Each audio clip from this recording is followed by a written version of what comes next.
Welcome to Volume 2 of the Middlesbrough Video Magazine. It's been a real rollercoaster season for Lenny Lawrence's team. Top of the First Division at the end of September, Borough slipped back into 16th position before they finally started to turn the tide and stage a late push for promotion playoff place. This special edition features the highlights from a mid-season drama that ended in real optimism. Giving Middlesbrough the lead on 11 minutes. We've also got action from the FA Youth Cup to mark the progress made by Borough's youngsters. Highlights from the first leg of a dramatic semi-final showdown with Millwall.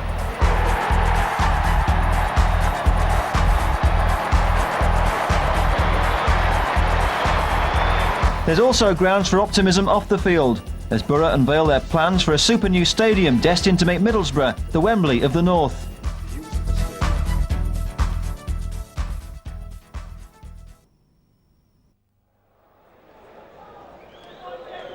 We pick up the story with Borough in third place in the Ensley League after their opening 12 matches.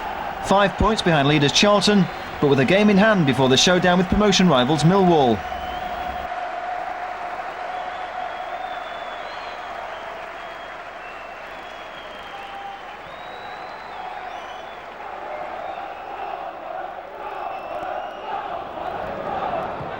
Now it's clipped forward and there is 2 against 1 here.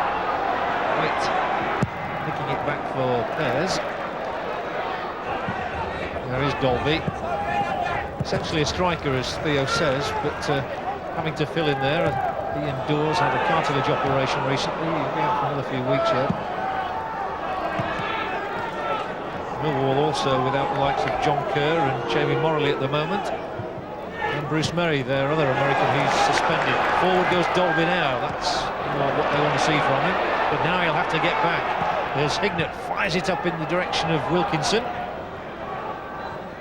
I would think that's going to be Middlesbrough's best ploy. Hit balls in high at Wilkinson and feed off from Hendry, and obviously they've got the players to do it there, John.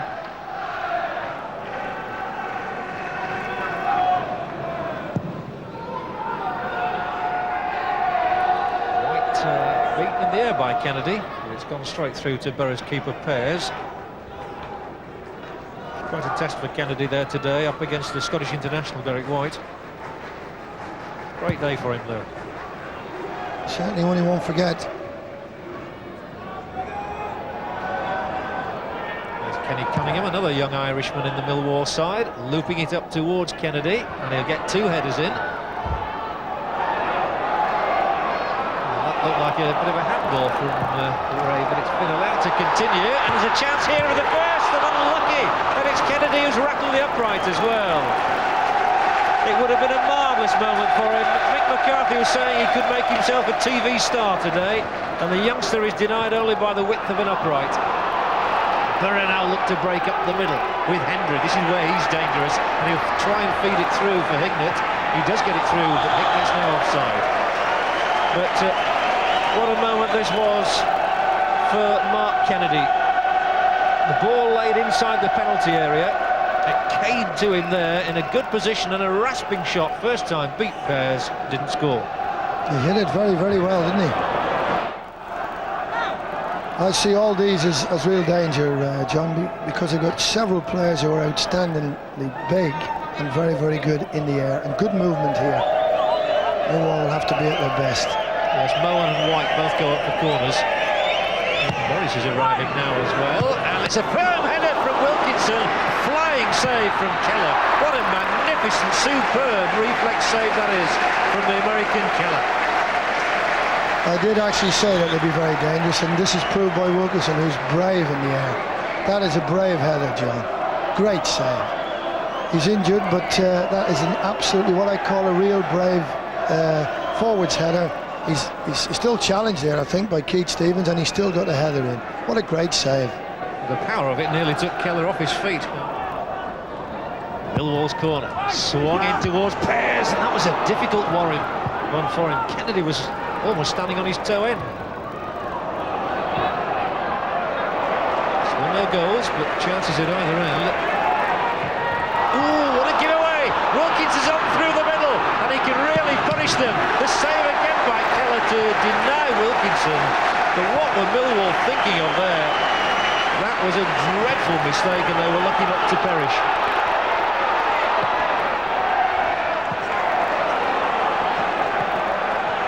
Seems to have lifted the crowd, the fact that Millwall survived it, and that's going to be a free kick. A real shove on the back of Mitchell from Barr, taken already, enterprising.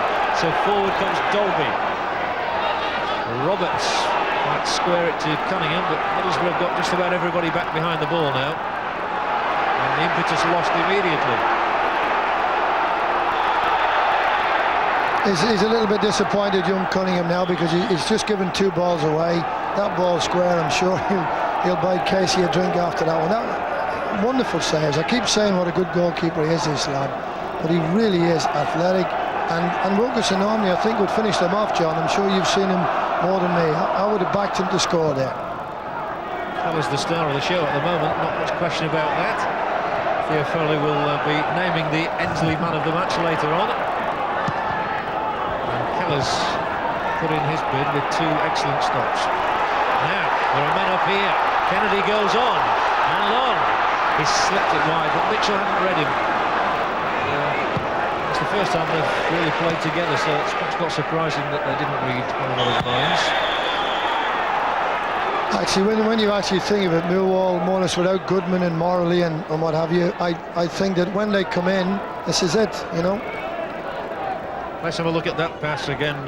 Here it is, Kenny Cunningham. A little bit lackadaisical, and what a gift it was to Wilkinson, who stormed on through the middle. And Keller had to make a terrific stop again. He looks to take advantage now. Another ball in, and a stooping clearance from Stevens. He'd lost his footing actually, so he was a little lucky. And now it breaks for Hignewitt. And Middlesbrough trying to profit from these breaks. He's done it again. Fabulous stuff from Casey Keller. Wilkinson seemed a certain scorer. He was 3 yards out, and Keller had to make his 3rd fantastic stop already in this game. I bet Paul Wilkinson cannot believe it. He was virtually on the goal line. Here goes Mitchell for Millwall now. It's really hotting up. No free kick. Wilkinson, he's got to keep his composure. Hignewitt up the middle. He might have a dip here. The chance for Hendry. Can Keller stop this one? Wilkinson's coming in at the back. Keller wasn't required that time. Middlesbrough now asking the questions. Hendry, he'll play another one in here. It's floated across. Alan Moore. Is he going to get a shot in? Moore on the left foot. Beats Keller, beats the far upright. I'd just love to see that save, John. That must be one of the best. That must be one of the best saves I've seen for a long while. That even surpasses the other one. Les Hignewitt's ball in. Wilkinson the first stop.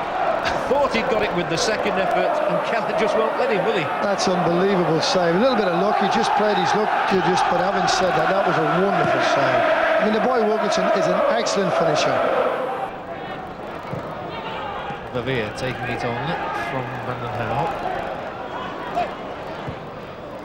Chipped instinctively out to Barber. 3 men up around the edge of the area, floated in towards Kennedy. The chance must be here for Ray. He's there, and it's Kennedy. Alex Ray poked it into the middle, but I'm sure Kennedy got the final touch. It's going to be a great moment. Let's just have a look at this one again. Millwall have the lead. That's the important thing here. It came over at the far side of the penalty area. Liebert had got up for it. Ray, and then Kennedy. There was also a Middlesbrough foot in there, but it's Millwall who take the lead. Barber's ball in again. Liebert up to it. Ray the push, and I think it went off both White and then Kennedy, and I'm sure the young Irishman's going to claim it. He certainly will. I just can't believe how Middlesbrough have allowed, as I said a few moments ago, Alec Ray the sort of freedom that they've given him, John. It's quite amazing, because he is such a good passer and such a good selector with the ball. I just can't believe that they're not close marking him. Well, a better throw. This one's taken more promptly. Hignewitt, Millwall just caught sleeping for a moment. Hignewitt can get a good ball in for Borough here. And Hendry to no goal. Could well go down as the second own goal of the match. It was John Hendry who got the shot in on goal, but the ball flew into Millwall's net off Phil Barber. No doubt about that one. Now, that all come off the throw-in, as you rightly said, John. Very simple throw-in. and I felt Millwall just weren't geared up on that one at all. And here we have it again. Hignett, watch for number 7, Hendry, coming in on it. He's hit that first time shot, but I think it might well have gone wide had it not gone enough Phil Barber. You've only got to get it wrong by the smallest margin, haven't you? And you can perish. Here's Moore, and he's done brilliantly off the bar. Well, we were saying earlier that we'd not seen much of Alan Moore, who they regard as a real prodigy at Middlesbrough. That was undoubtedly the best we've seen of him. Terrific effort, that one. It certainly was. I'll keep quiet. Well, you don't have to do, because we all want to talk about this one. Thumping shot from Alan Moore, deserved a goal.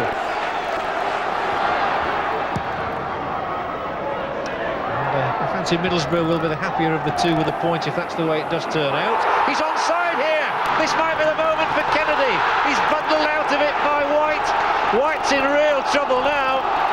Surely this is a sending off offence. Kennedy was through. White balked him without question, a yard outside the area, and Derek White, who was booked only moments ago, I'm sure could be on his way to the dressing room early. He is. So he takes off the armband, and Derek White is sent off.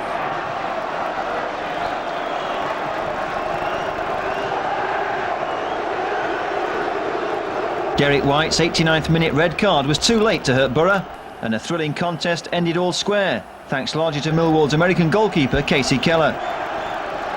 In the third round of the Coca-Cola Cup, Borough had been paired with Sheffield Wednesday, the Premier League club they'd knocked out of the FA Cup 2 seasons earlier. Morris, I think that was trying to make a break.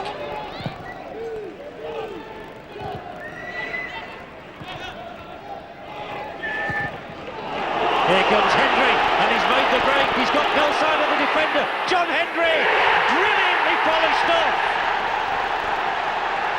Wednesday caught cold. Hendry celebrates. He may have hurt himself in the process, but he'll have a big grin all over his face. And that's why. Well, that's a tremendous finish from John Hendry. He's had a long time to look at that goal. The ball, one ball as we see a split Wednesday's defence. He's set off. He's got one of the quickest defenders in the world against him, Des Walker. He's kept his head. And what a great finish there with the outside of his foot. Then Hignett looks for Wilkinson. He's found Hendry. The two of them working in unison well, Wilkinson and Hendry, as they've done all season. Here's Wilkinson again. Nudged back for Hignett. He loses out to Waddle. Will hit it first time. Tremendous ball from Waddle. It might have opened the door for Carlton Palmer. Yes! Wednesday may have been saved by the emergency striker. What a ball from Waddle. What a finish from Palmer. Carlton Palmer's stunning late equaliser left Borough ruining their missed chances against Wednesday's 10 men.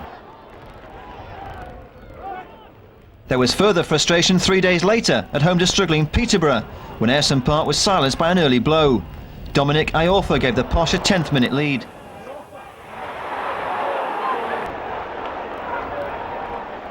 Borough were well below par, but they did come back midway through the first half when Robbie Mustoe made it all square.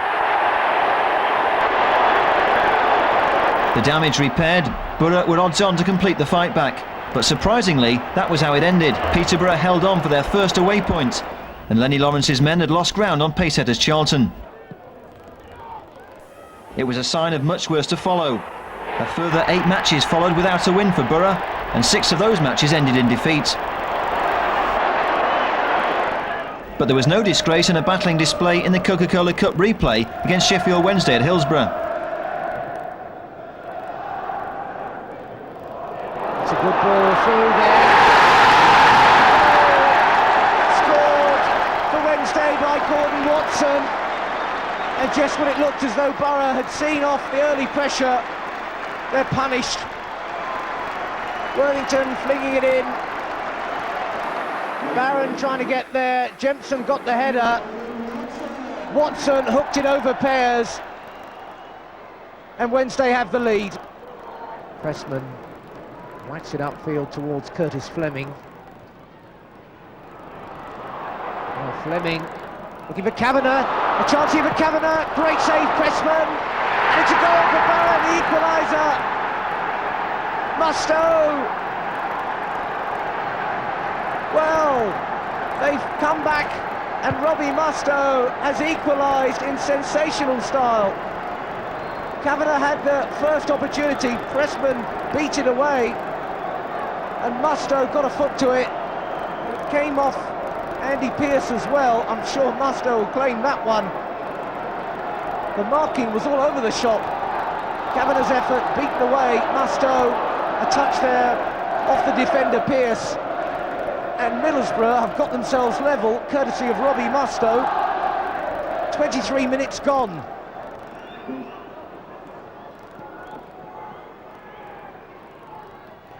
Sinton delivering again. Palmer. Goal! Carlton Palmer.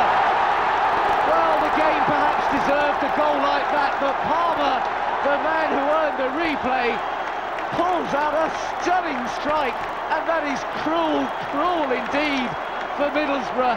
Sinton delivering the ball, who else? And Palmer, what a first-time shot. Pears couldn't keep that one out, no one could have. And Carlton Palmer, who gets so much criticism in an England shirt, scores a tremendous goal for Wednesday.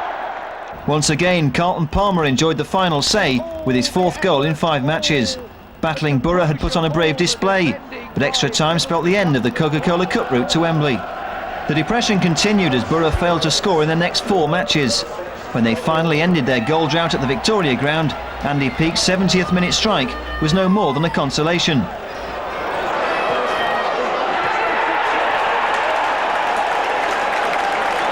Stoke City still ended up 3-1 winners, and that made it 11 matches without a victory. Borough, top of the table at the end of September, has slipped back into 15th position in the Ensley League. But the gloom finally lifted in the last league match before Christmas. With the flick. Alan Moore, little chest. It's good work outside to Liebert. He gets the ball first. Can't stop it from running out of play.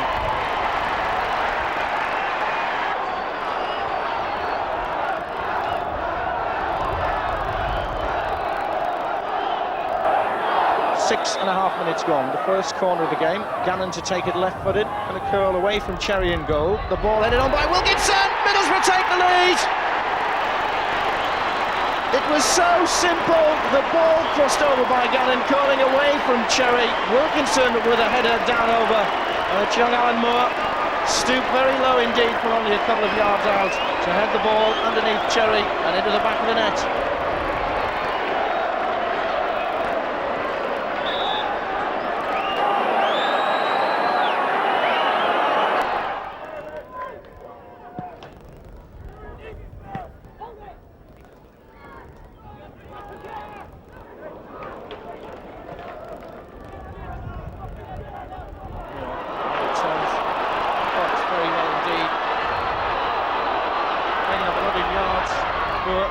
To Kavanagh, turns, fires the ball in, the first goal of the season for Kavanagh, and that all stemmed from Alan Moore's run on the far side. Received the ball in his own half, turned Crooks and outpaced him, and then picked his cross to Kavanagh, whose first touch was to control, spun round and fired the shot past Cherry, unstoppable. Middlesbrough 2, Notts County 0.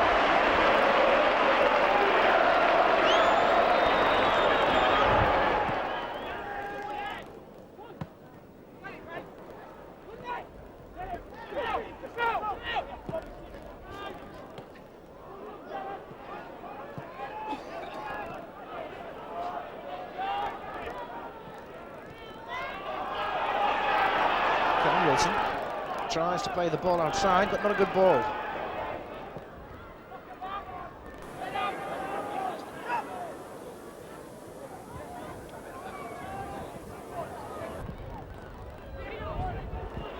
Full clearance by Cherry. Peake plays the ball through. Kavanagh's onside, looking to drive it from distance. And Kavanagh makes no mistake whatsoever from the edge of the penalty area. It was a poor clearance by Steve Cherry. 38 minutes of this first half gone. It fell to Kavanagh, the ball played through by Andy Peake, who had scored from distance. For a moment I thought Peake may decide to have a go himself, but Kavanagh got the ball under control, aimed his sights at the far side, and find it past Cherry. Middlesbrough 3, Notts County 0.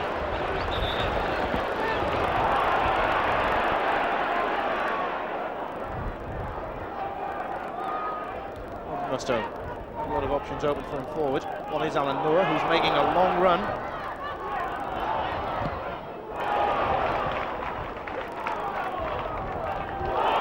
Johnson. Quite sure what to do with it. Sure he will be. Could be a great shot by Johnson. It was a great shot. Good opportunity. But the ball just palmed wide by Steve Cherry. Borough's first win in 12 matches was certainly one to savour. It was also a proud occasion for Graham Kavanagh. His match-winning double marked his first ever goals in a football league. That's right, I'm absolutely delighted. We've had a few games now and we haven't scored and we haven't played all that well, we haven't got the results. But to score today was really good. A few people said before the game that it's about time I scored. John Henry in particular had a little word before the game. So yeah, very pleased. It's the youngsters that seem to be doing it, because what is it now, 12 games without a win, and you pop up, Alan Moore gets the first, he sets your second one up, and you also knock the third one. That's right, it just seems to be happening that way at the moment. There's nothing there's no finger can be pointed to it, you know. It just seems to be us who are scoring. It's just as well really, but I mean, I'm sure Wilco is going to notch a few and Robbie Musto will. So we'll see how it goes. You've been working hard up front with nothing at the end of it. Today you grabbed 2. That's right, the gaffer seems to think now that I'm a centre forward, I don't really mind as long as I'm playing. I scored today, so I'm very, very happy with that. Lenny, after 11 games without a win, that must have been the top of your Christmas list. Yeah, I think it's a relief to everybody really, but most important it's a confidence boost for the players. I mean, the early goal helped us, you know, helped Alan Moore as well, who had his best game for a long time. And obviously the second goal coming fairly quickly after it, you know, took a load off their shoulders really. Pleased to see Graham Kavanagh score it, you know, he's another one who could do with a bit more confidence, and it's pleasing to see that the 2 youngsters have scored the goals, but it was a solid team performance. To be fair, Notts County weren't the best opposition we faced all the year, but we've lost to worse teams and beaten better teams. So at least it's a big step in the right direction, and hopefully, you know, that'll get their confidence back a bit. Your injury problems aren't quite cleared up, to say the least, but the youngsters at least seem to be performing once again. Yeah, I think it's not a physical thing. I think that Graham Kavanagh and Alan Moore are quite capable of playing you know, whatever games they need to play. But as I say, the goals now will have given them a boost and settled them down. And the injury situation here never ends, you know. There's nothing I can do about that. Obviously, we expected Jamie Pollock and John Hendry to be back, and that hasn't happened. Maybe they'll be back for Christmas period, maybe they won't. Obviously, any more injuries to the starting 11 and we're down to sort of untried youngsters, you know. So that's going to be a problem for us with so many games in such a short space of time. But there we are, we'll have to battle on as best we can. There was further cause to celebrate 4 days later, when Borough unveiled their plans to move to a new home of outstanding potential. The aim, to make Middlesbrough the Wembley of the North. Without doubt, Borough's impressive blueprint confirmed the club's confident vision of the future. A super stadium costing £16 million and with the potential for a capacity of 42,000 seats. This the result of the club's close collaboration with Teesside Development Corporation and Middlesbrough Borough Council. I mean, we've been working with Middlesbrough Borough Council now for some time for some very exciting plans for the whole of Middlesbrough Dock. And this is just the first of it. This is the first announcement that we're making today, but we have another series of announcements that we'll be making in the new year, which are equally exciting and really mind-boggling, some of them. You were a member of the consortium that brought the club back from the dead in '86. It must be very pleasing for you to see such ambition these days. Sure, we've come a long way. In 1986, the club had huge debts. We, the shareholders, and the club had to pay off over £2.5 million of debt to then go on and to announce within 7 years, a £16 million development shows the ambition that we have for Middlesbrough Football Club. Because you have been criticised in the past for not showing ambition, sometimes with buying players in and sometimes with rebuilding or refurbishing Ayresome Park. Do you think today really knocks that on the head completely? I hope so. I think it takes time to develop and time to build anything. I don't think the club has necessarily lacked ambition, it's lacked the ability to achieve its ambition. We've achieved something today. We've achieved a super stadium. What we now need to do is work to building a super team. Do you think, with the plans that Sunderland have at Lissan as well to redevelop the stadium, that 2 can actually be built within 30 miles of each other up the A19? I think that they can. If one looks back over the years when Newcastle, Sunderland and Middlesbrough were all doing well at the same time, they were all packing their stadia, and I believe that it can happen again. Of course, success is important, If clubs are successful, then people want to come to watch them. And certainly people are encouraged to come to a stadium if it is providing up-to-date modern facilities and perhaps in some cases additional entertainment as well as the football. The first stage of the development is a stadium with a capacity of 32,000 to be ready for the start of the 1995-96 season. But what did the fans think about the prospect of leaving Ayresome Park? I think it's the best move they could make, because I mean, that's like time for change. So I've been here I don't know how long really, so it's definitely time for change. Been here 90 years. Do you think it's about time they look to move on? Yeah. Well, it looks a good ground, so like he said, why not change? If there's room for it, we'll change. Do you think Middlesbrough are ready for that big move? Well, if they continue like they will, like now they're playing now, they won't be, but if they get their act together like they're showing on Saturday, they can do it. Why not? If they can become a good club, might as well ground and everything will go with it. You think Ayresome Park has outlived its usefulness, do you? Well, we can still call it Ayresome Park, can't we? The new Ayresome Park, right? Ayresome Park 2. This historic announcement had been made on the morning of the Anglo-Italian Cup tie against Brescia, but sadly it failed to inspire Borough to victory. Borough, already out of the running for a place in the semi-finals, were beaten by the night's only goal when Gabriele Ambrosetti scored a 49th minute winner for the Italians. The same player went on to score Brescia's winner in the final against Notts County at Wembley.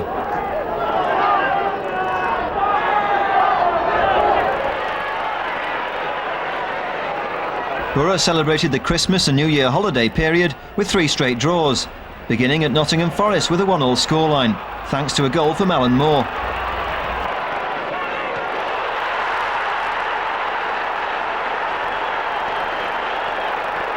The goalless home draw with promotion rivals Tranmere was followed by another 1-1 affair at the Manor Ground.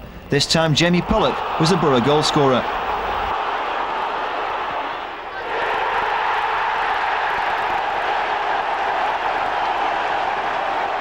After 4 matches without a win, Borough finally got back on the right track at home to Grimsby Town.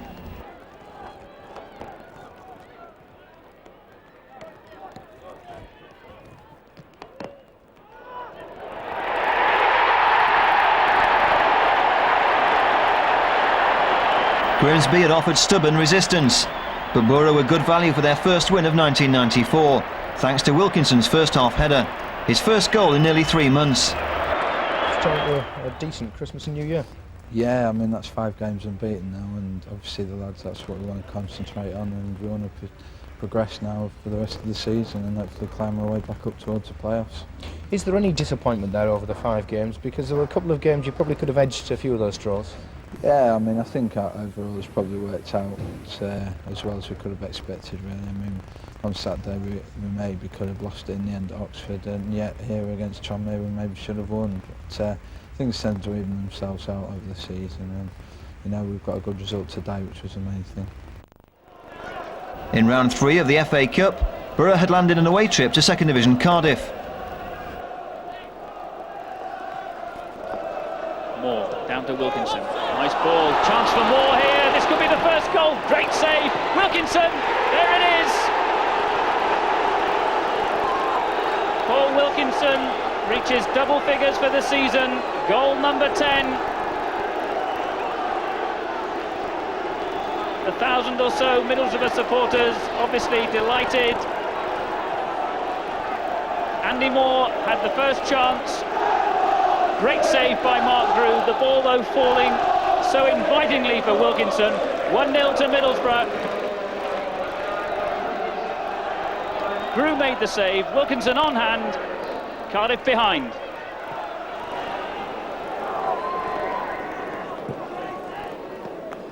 Perry's free kick. Flicked on. Chance for Nathan Blake. Good clearance there by Vickers.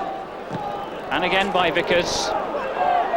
They look pretty solid at the back, apart from the occasional panic. But here's a chance for Phil Stant. Flicked on by Hazelwood. Stant, he scored! The equaliser for Cardiff City. And how they've deserved it. Eddie May. You wouldn't have thought they've just scored. Phil Stant, his 7th goal of the season. Mohan across to Fleming. And Stant. turning neatly inside, and again, stamped through, not offside. This is Pollock, there's Wilkinson in the middle, save, oh no, a goal for Middlesbrough, just 8 minutes from the end. The goal scorer is Moore, and the Middlesbrough supporters have gone wild behind the goal. Poor old Mark Brew.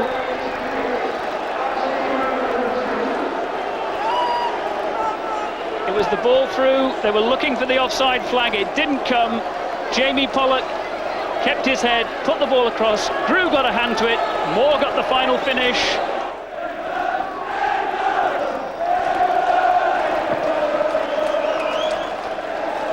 Flicked on by Blake. And here's Thompson! Great goal by Thompson! Yes! 4 minutes from the end and Gary Thompson has equalised for Cardiff City. And look at the delight on those players. The supporters are delirious. Borough had let the Minnows off the hook, and they paid the penalty in the replay at Ayresome Park. First came the disappointment of defeat at Roker Park. New signing Steve Vickers got Borough on the score sheet in the 75th minute, his first goal since his arrival from Tranmere. But Sunderland were already leading, and they held on to claim a 2-1 victory. Says Hignett.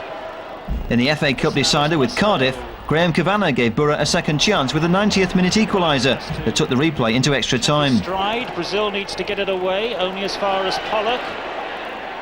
Hignett is square, straight at Perry, and that's the equaliser. Yes, it's in from Kavanagh. Would you believe it? 44 minutes and 55 seconds on the watch as Graham Kavanagh turns on the edge of the penalty area and finally beats a brave Mark Brew.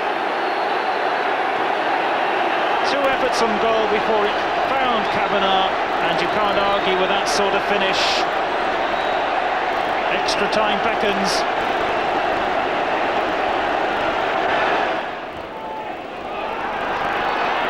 This is Gary Thompson. Richardson down towards Blake, and Nathan Blake has scored! Nathan Blake has put Cardiff City into the lead for the second time. You have But the prize of a 4th round home tie with Manchester City was destined for Cardiff. Borough needed a convincing performance to pick themselves up after a miserable week. It looked like they were on course for just that when Alan Moore headed home in the 29th minute. He flung himself at Curtis Fleming's cross to ease the pressure on everyone down at Ayresome Park. But Watford earned a share of the points after the break by finding the same corner of the net. Paul Furlong, who scored against the Borough down at Vicarage Road, getting up above Derek White and beating Stephen Pears. Failure to beat Watford had left Borough back in 16th position and badly needing a good win to revitalise the season. And his way through there. Wilkinson has to turn. There's a good block in there from Cunningham. And free kick now. This could be interesting. We'll try and make the best of these sort of opportunities, David. Yes, nothing too complicated needed here. They've Alan Moore, they've Craig Hignett, who both love to strike the ball from this sort of distance. They're both good strikers of the ball, so the important thing really here is to make sure that you test the goalkeeper. Keller checking his positioning, very laid back about it.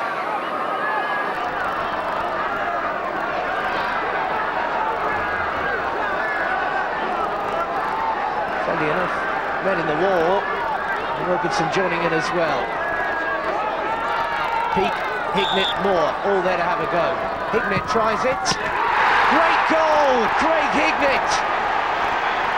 You won't get a much better finish than that. Maybe they were looking for the one over the wall, and Hignett squeezed it in. They're out of their seats at Ayresome Park. Borough have got the lead. I quite fancied it, Roger. I thought that there was a space behind the wall on that end, and the goalkeeper was over the other side of the goal, and I thought that if Hignett struck it in that area, the goalkeeper would have his work cut out to get across there. McCarthy now has come back onto the bench. It's his 35th birthday tomorrow. Not quite looking for this sort of present, I wouldn't have thought. 3 points he would have had in mind. Peak. Stevens, the Millwall skipper.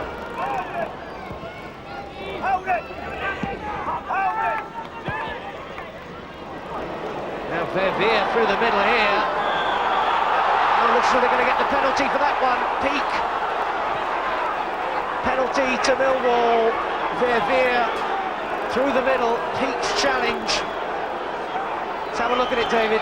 Very, very difficult to see, but once you're challenging from behind and you're trying to win the ball from behind, it looked a penalty, didn't it? At first he might have made contact with the ball, but certainly looking at that again, he made contact with the player rather than the ball, and that's a big disappointment to Middlesbrough because they've done so well. They got caught there through the middle, and it was Andy Peake, unfortunately, who just didn't have the pace. So Alex Ray against Steve Pears, and it's a goal, the equaliser. No great mistake from the penalty spot, and the Millwall fans now have something to celebrate. It was a very sharp decision to make. This right came across and some lick. And now Verveer, who did earn a penalty, looking to cause a problem. And that's a great goal there from Morley, and Millwall have turned it right around in the 5 minutes before half-time. Good strike. Really have got to try and get the ball wide and give Wilkinson some better service from the flanks rather than everything going down the channels. But here's Moore trying to get his way through the middle. Casey Keller. Now was that handball? It's a goal, is it, from Hignett? Oh, the debates may go on, but Hignett didn't waste any time. And that's the encouragement, and that's the goal that Borough were looking for. Good goal, good ball in. I said in the first half about balls played into the box. A little bit of hesitation there. Goalkeeper had to make a decision. Alan Moore battling well. Craig Hignett decides to tuck it in the net and argue about whether it's going to be allowed or not afterwards, and that's the sensible thing to do. But that is just the boost that Middlesbrough need.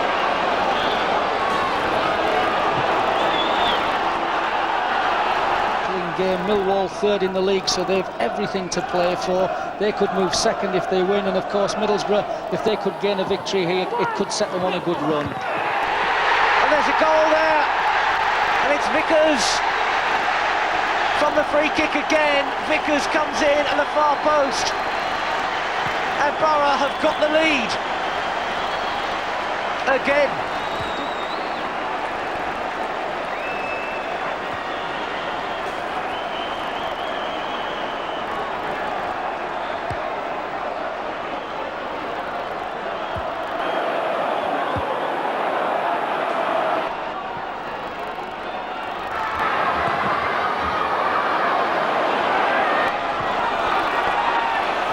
Jamie Morley, who was ruthless then. It's turned into a bit of space for Mustoe. He's going to hit it. Keller's behind it again. It's another one. Wilkinson following in like all good strikers do and getting his reward. And Borough have won this one. The smile says it all. Good work from Tommy Wright, playing a super little ball inside to Mustoe. Mustoe allowing it to run across his body. He's only thinking of hitting the target. Good, strong, powerful shot. In fairness, you would expect the goalkeeper to hold those.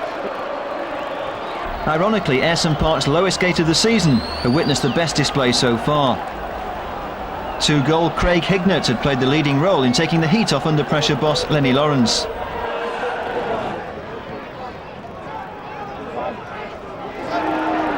A disappointing defeat at rock-bottom Peterborough gave Borough a frustrating knockback. Borough lost 1-0 to a goal from Ken Charlery.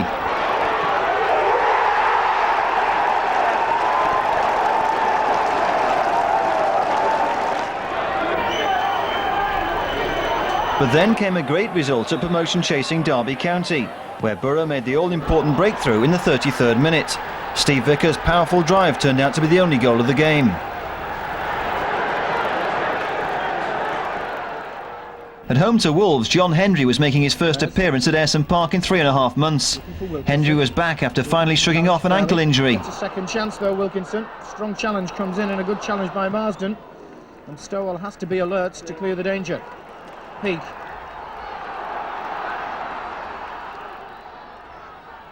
Cowbird looking for ideas, looking for help. In the end, it's just Peake who tries to play it forward. Mustoe flicking it. But strong challenging by Robbie Dennison.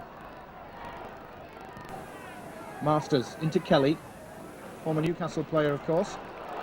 So he's quite used to conditions in the northeast. The ball swept out by Wilkinson to Hendry. Hendry cutting inside. Wilkinson, edge of the box, shoots it just wide.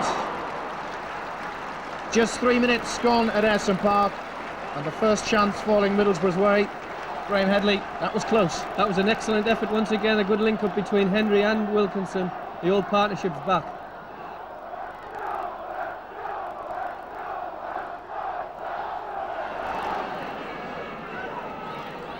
Peake, too high for Wilkinson. Pollock picks up in midfield. Hendry to Wilkinson. Wilkinson's shot deflected. It's a corner. Middlesbrough growing in confidence.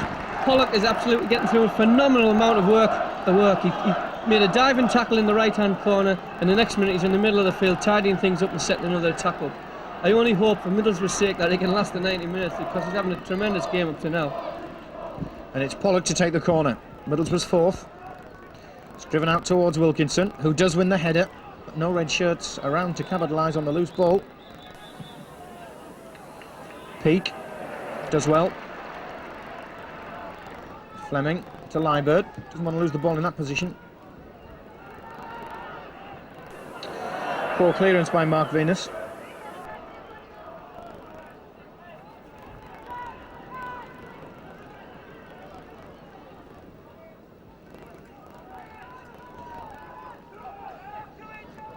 Paul Cook. Well, the ball certainly hit Robbie Mustoe on the hand. I think there's a player standing in between Mustoe and the referee. Certainly a handball, but he got away with it.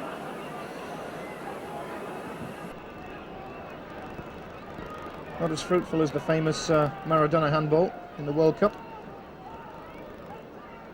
but equally as effective.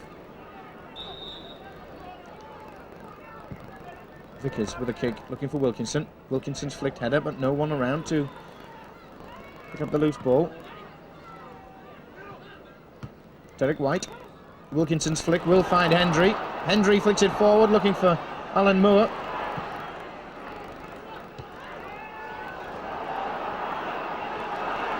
Pollock just holding the ball for Moore to get back on side.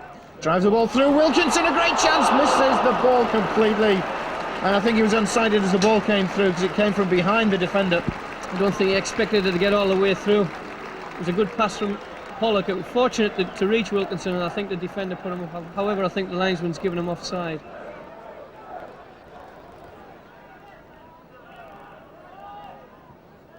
Lenny Lawrence, of course, midweek was down at Portman Road,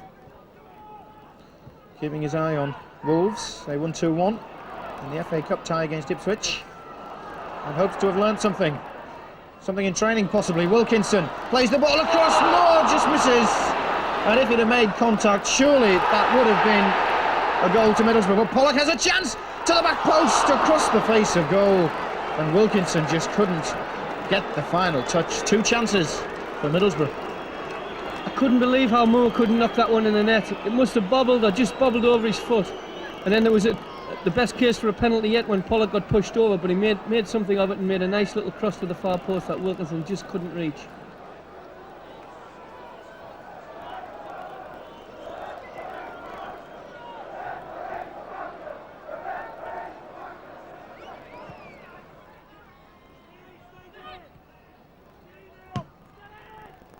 Looking for Whittingham, and Whittingham has got on the right side of his defender, but it's a good sliding challenge by Nicky Mohan, coming across from basically what was a left back position and covering. Good cover from Mohan. He probably shouldn't have been in that position, but his centre-half duties stood him in good stead there. Pears' kick. 5 minutes left on the watch, and still goalless. Hendry with a chance to chase. Tommy Wright. Marshalled very well indeed by Mark Venus, who started his career at Hartlepool. Fleming. The ball looking for Wilkinson. Headed clear by Shirtliff. Man, you'll know a lot about Sheffield Wednesday days. Yes, I played with Peter Shirtley a few years ago now when I was on loan at Sheffield Wednesday under Jack Charlton, and he was only in the youth team at that time, but that gives me away my age a little bit. Nice lad and very, very committed to the job. You could see that even at a younger age, and obviously it stood him in good stead throughout his career. Individuals on the far side, the north stand, deciding they've seen enough. They're convinced Middlesbrough will not be taking 3 points. Still 4 minutes left. Plus any injury time that Joe Worrell decides to add on. Thompson with the throw. Looking for Mills. Moen wins the head. And Moore just nicks the ball off young Lee Mills' leg. And Pears has the chance to clear upfield as time starts ticking away at Ayresome Park. It has been a disappointing afternoon. The game in the second half, well, losing its sparkle. First wasn't too bad. Wilkinson holding the ball up. Peake was helping. For the first time in the game, Tommy Wright is found intentionally. His chip forward is flicked onto Wilkinson. A chance right at the deck, and Wilkinson has fired Middlesbrough into the lead with only 3 minutes remaining. It was Tommy Wright who received the ball the first time he'd been found by his own player since coming on with 15 minutes to go. His little knock forward deflected into the path of Wilkinson. Paul Wilkinson's winner made it 3 wins out of 4 for Borough's revitalised side. They'd left it late, but Borough had taken full advantage against a Wolves team distracted by their midweek FA Cup giant-killing act at Premier League Ipswich Town. Paul, after 87 minutes, I suppose a lot of people might have given up that you were going to get that goal. Yeah, I think we played probably as well as we have done for a while at home in the first half, but we created a lot of chances, but didn't manage to stick one away. Wolves defended very deep, very well, but as I say, we got the chance in the second half with a couple of minutes to go, and you can't score at a better time. You can't. You and John together, particularly in the first half, looked the old teamwork was back there, wasn't it? Yeah, I mean, we haven't played together for a while, and obviously it's nice to get John back again, and we've had a couple of games together now. Obviously it's going to take him a while to get his full match fitness, as maybe you could see in the second half. He tired maybe towards the last 20 minutes, but you know, it's nice to play with another natural striker, and we have a good understanding. Next came an away trip to Kenilworth Road, where the home side Luton Town already had one eye on their FA Cup quarter-final date with West Ham. 90 seconds after the half-time interval, Borough took the lead when John Henry opened up the Luton defence and Robbie Mustoe broke the deadlock.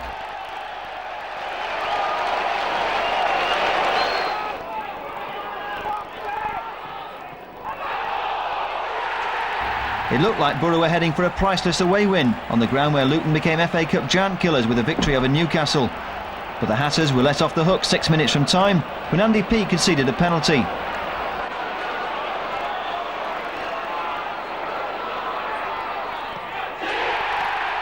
It was a chance Luton needed to get out of trouble, and John Dreyer converted the spot kick to make the final score 1 goal apiece. The draw at Luton was followed by a 2-0 defeat at Leicester that left Borough badly needing a win at home to Southend United. Taken away from him. Otto holds it well. Shields it very well indeed, but his ball just caught the back of Hunt. And it's Middlesbrough's turn to try and build. Nothing for the crowd to really cheer about so far. And still there'll be nothing, or will they? Mustoe to Wilkinson, tries to go for the return, which Pollock now picks up the loose ball. Can't get past Andy Answer, and Southend win a free kick to Otto. And on the far side, Peter Beadle. Otto's going to run at the Middlesbrough defence though. He's lost Vickers, but there's nothing open for him apart from the long-range effort, which he does strike, and that's a good save by Stephen Pears, but a good opportunity by Ricky Otto. Yeah, once again he's been allowed to work onto his left foot. It looks quite useful. Pears, he did very well to get right behind it and held firmly onto the shot.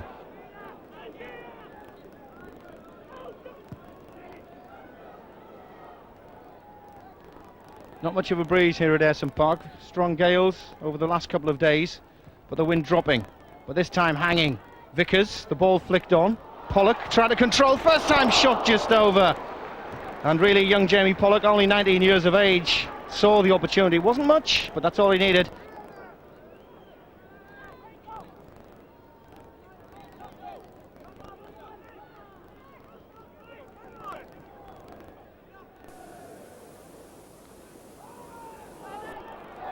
Field. Moore trying to come forward, dispossessed by Derek Payne, but regains the ball, just puts that little bit far too forward. Does well though, works it to Hendry. Hendry's cross comes in, Wilkinson! And Middlesbrough's opening goal in the game against Southend. They were really caught out. The ball played by Moore outside of Hendry, and caught out when the ball was played really in between the two defenders. And Wilkinson sneaked in at the far post and just converted the ball past Sanson.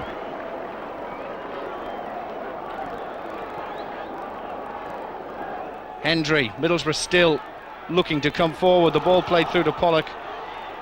Good work by Gary Poole. The clearance completed by Sanson. And Middlesbrough certainly more positive at the start of this second half than they were at the start of the first, as Fleming clears up to halfway. But really, Middlesbrough should be looking to try and kill this game off now, Willie. Yeah, I was just going to say it's been a brighter start than the first half, but as we say that, Mustoe deciding to have a run at the defence. The ball outside of Wilkinson. As Wilkinson got the space, he fires the ball in. It was very tight, but it hit the side netting, and that was a good counter-attack from Middlesbrough. A good break, Mustoe outside of Wilkinson, and Wilkinson claiming it was a corner.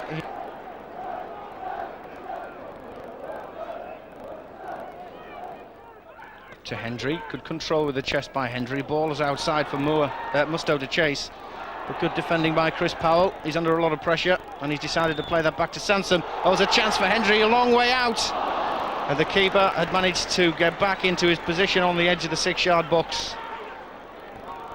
yeah, a little lob from John there, a little volleyed lob might have been the answer.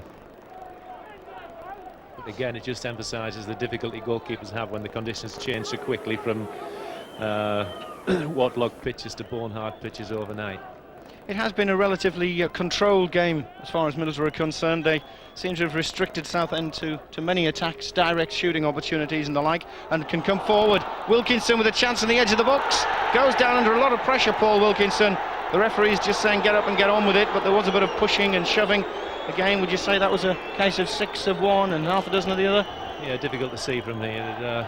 I don't think there was any real direct contact there. I think just as Wilkinson was drawing his leg back, I think both legs got entangled. Hendry, a long run by John Hendry. He's done excellently well with this run. Only got the keeper to beat to Pollock, and Pollock has missed from only 6 yards out. The ball across the line for a corner, and Jamie Pollock holds his head. Hendry had done remarkably well with the break. He showed his pace, the pace that's already grabbed him 14 goals so far this season. Pulled it back to Pollock, and the simplest of taps would have put it in.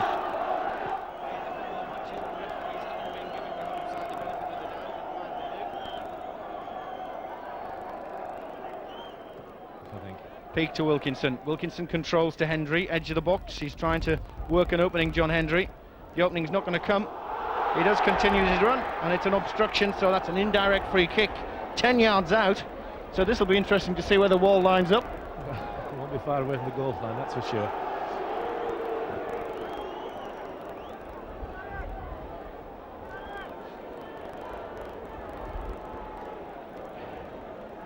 The wall wanting to line up just a yard away from the ball. It's going to take a lot of persuading back, I would think, by the referee. We'll need a few brave men on a cold night like tonight to stand in that wall. Never, never. I don't believe it. They'll be warm surely by now. Vickers, Wilkinson, Pollock, all standing over the ball. Mustoe is in the middle of the wall. He's in the thick of it. And the referee has marked out the 10 yards. And says to the Southend defenders, come on, get yourself back. And he's doing well, the referee. He's insisting he gets the 10 yards, and out comes the book. And there's going to be at least one player booked here, and I think if they carry on as they are, there's going to be a few more. Yeah, it's inevitable in a situation like this, last few minutes of the game, trying to get the 10 yards. Edward Woolston-Home, the referee from Blackburn, is still insisting on his 10 yards.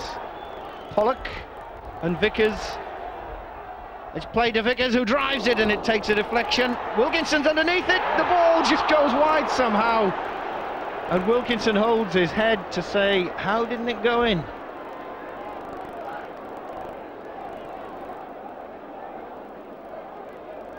Paul Wilkinson's winner had given Borough their third success in 5 matches, renewing hopes that Lenny Lawrence's men could still mount a challenge for a place in the playoffs.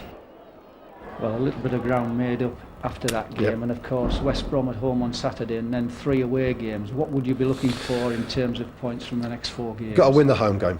You know, the people are gradually coming round, on Teesside, and we've got to win. I mean, obviously we need to win one. Now, if we got 50 points on Saturday night, then that's not bad. It's a long way off, and we'll be, I don't know where we'll be, 10th or 11th, something like that, and we'll be perhaps closer to the pack than we were before.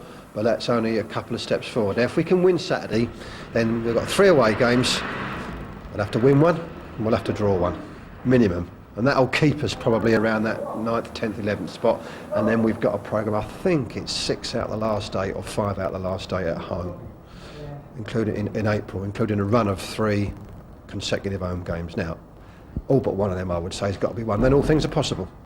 So it could be an exciting end to the season. It could be. I mean, we're a bit short of players, and it's like that. But what we must, what we got to do, either we've got to do it, or we've got to go down in a blaze of glory. You know what I mean? What we can't do is be fiddling about in the middle of the table with nothing to play for and 10 games to go. Now, if we win Saturday, I think that we will avoid that scenario.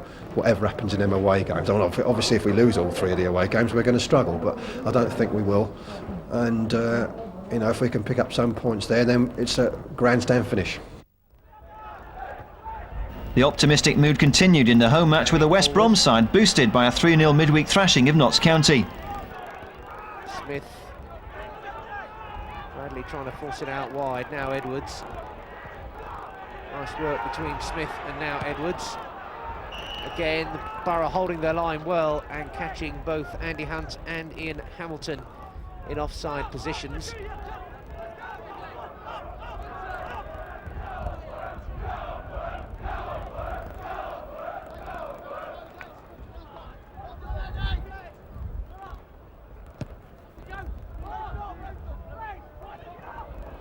Now, chance here, opening up perhaps. Hendry couldn't get there. It was the running of Musto that presented the opportunity. Again, the conditions combining. Great distance on that kick. They all missed it. The bounce and the wind took it on. Musto needed to try and turn it on target, but couldn't quite manage it.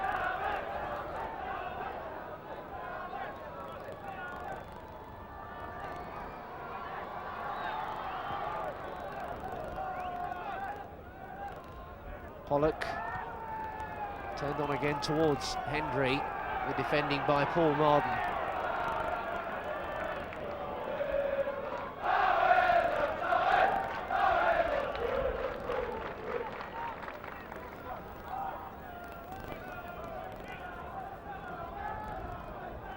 Hendry. Good running again. Wilkinson. It's a goal. Alan Moore. Officials looking at each other, but that's the lead for Middlesbrough. The fans celebrating, 17 minutes gone. There was some confusion over the decision. Alan Moore going all the way. Wilkinson, Moore carried on, popped it in. The appeals were for offside, but that's a goal. And Borough are ahead. Middlesbrough 1, West Brom 0, and the start that Middlesbrough were looking for.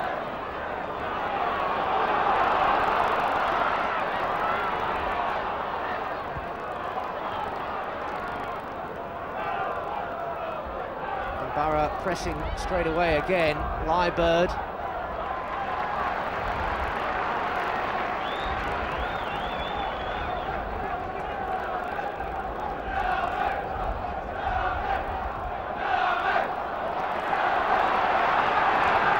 Corner kick now. Alan Moore to take it. Certainly strong questions about offside on that goal, but Moore won't be complaining. Wilkinson trying to get a header in there. Vickers was up with play as well, and he's still challenging for the ball, and he gets it back too. Hendry looking to shoot. Musto. Real melee in there, trying to get the ball out. More like Twickenham. Borough with the second phase then. Wilkinson looking to turn and get the shot on, and just past that far post.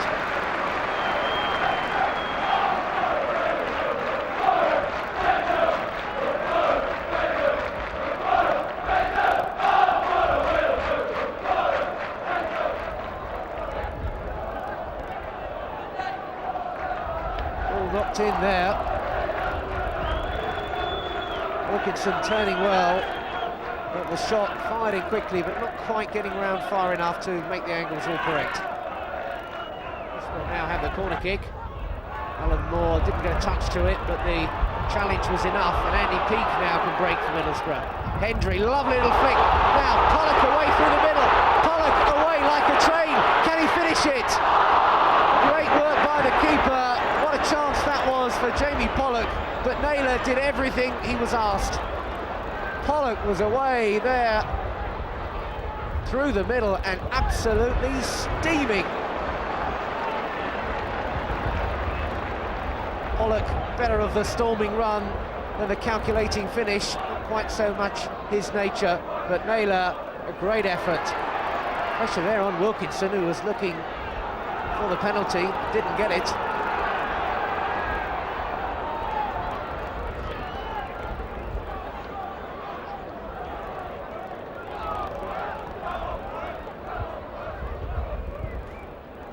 Wilkinson's trying to get the header on. Wilkinson pulls it well wide. Wilkinson looks disappointed. The turn in many ways was the hard part. Real distance on that one. Ball never convincingly cleared. Again, Borough challenging for it. Wilkinson turned, but kept on turning too far, and his momentum forced the ball and the shot wide.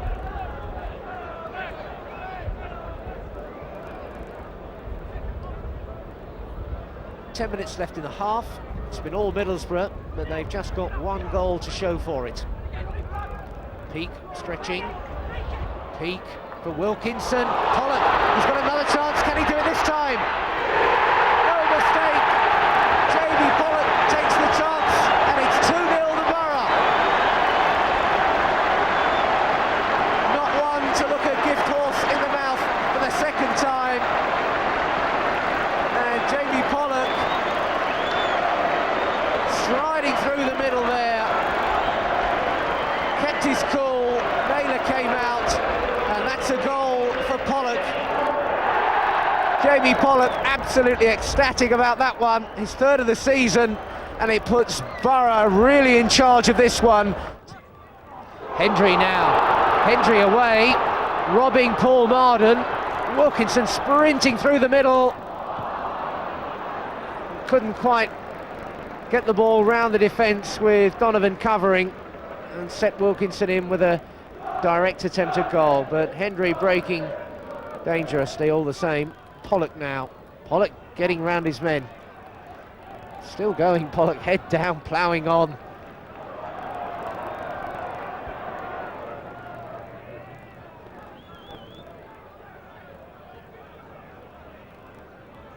Hendry can turn here, and has done. And Burgess quite happy to play the ball into the Holgate end. So dangerous, John Hendry, in those close positions when the man seemingly has him well marked. He can turn around and leave him and cause serious trouble. Corner kick to the Borough though. Alan Moore to take it. The tall men have gone forward. Wilkinson again getting underneath it. Hendry, what a goal! John Hendry, the overhead kick, and Hendry is really back.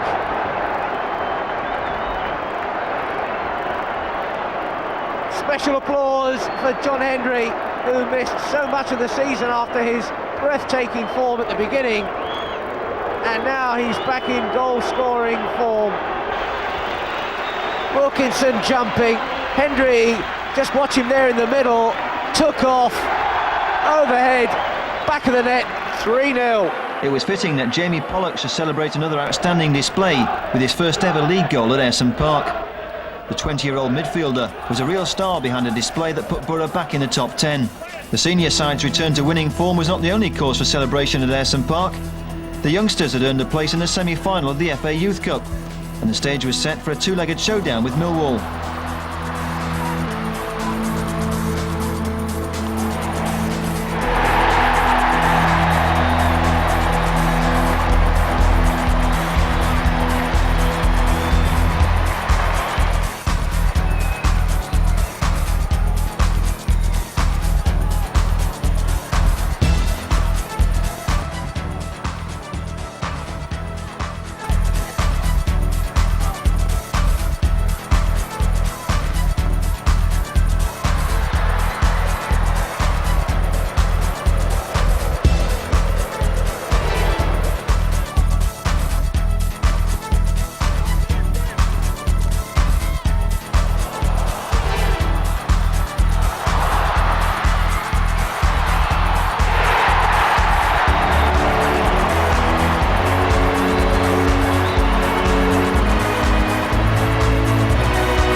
An exciting contest had left both sides with everything to play for in the second leg at the New Den, which Borough sadly lost 3-1.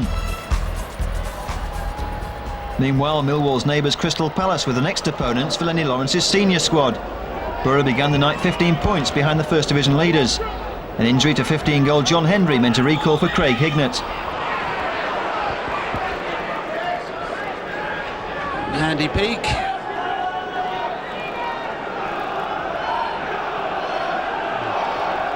And the small contingent of Middlesbrough fans finding their voice. That's hanging in the wind. Eric Young, not a good clearance. Hit well and deflected in for a Middlesbrough goal. It's Craig Hignett giving Middlesbrough the lead on 11 minutes. Oh, the free kick not cleared very far. Eric Young's header falling at the feet of Craig Hignett. The shot took a deflection and gave Nigel Martin no chance, and as they've had to do so often at the last part of this season, Crystal Palace now forced to come from a goal behind.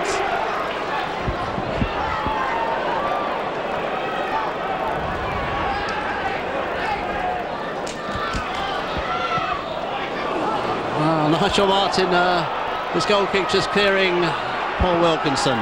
Now, good run by Jamie Pollock. Pollock against Eric Young, hit well and just wide, a golden chance to make it two. Middlesbrough players holding their heads in their hands, knowing that could be a vital miss by Jamie Pollock.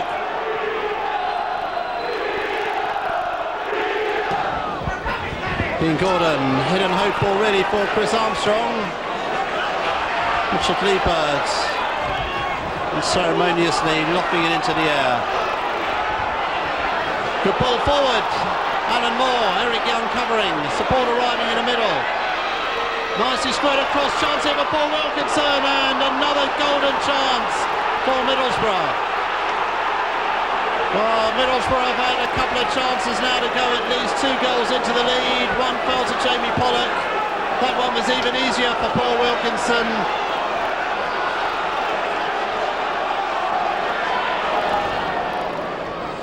So, for the 4th game in succession, Bruce Dyer coming off the substitutes bench. Certainly it was a spectacular entry to the game against Charlton on Sunday for Bruce Dyer.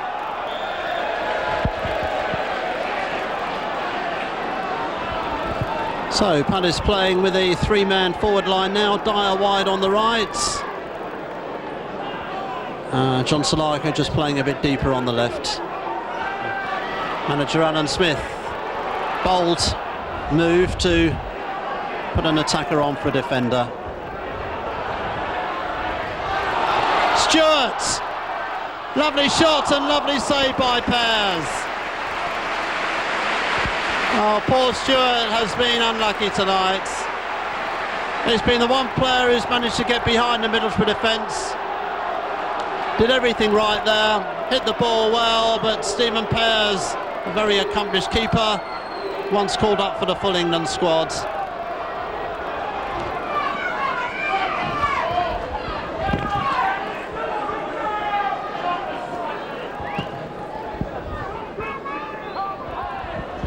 Coleman's header, falling here for Mustoe. Good block by Nigel Martin. Man on, shouts everyone. And Humphrey releasing it just in time, but Middlesbrough thwarted by Nigel Martin, otherwise the game would have been beyond rescue for Palace. A stunning third win in a row for Borough made it a real night to savour against the First Division pace setters. Craig Hignet's winner had lifted Borough into the top 7, back into the reckoning in the race for a place in the playoffs. With 11 matches remaining, Borough had everything to play for. For the full story of Borough's rollercoaster campaign, look out for the official review of the season.